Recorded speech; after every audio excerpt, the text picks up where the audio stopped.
Биылғы мерекенің еліміздің өмірінде алатын орны өзгеше.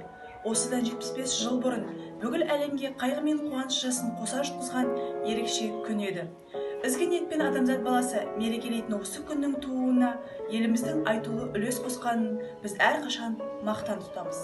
Қаратау құрылыс техникалық колледжінің оқытушылары мен білімгерлері ардагерлерге өлең арнауларын жолдайды. Еске түссе қасіретті сол жылдар, жүректерді дірілдетіп ой салар.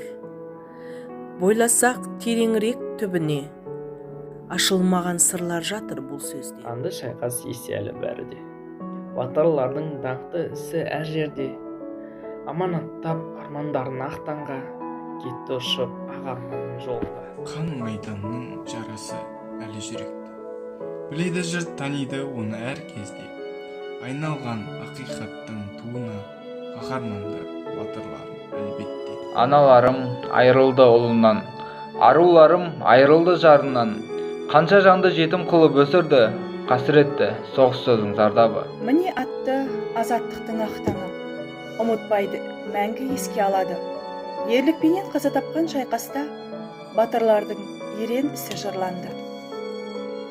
Жас ұрпағым, жас буыным қарайла, өткен шаққа тарихтың терең қойнына, кешек өткен дүлдүлдердің ерісі, ерліктерін дәріптейтін сен ғана.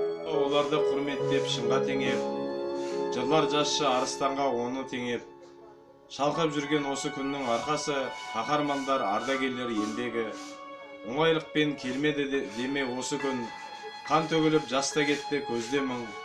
Ардагерлер аман жүрші әр кезде, айналған жеңіс тойдың себебіне.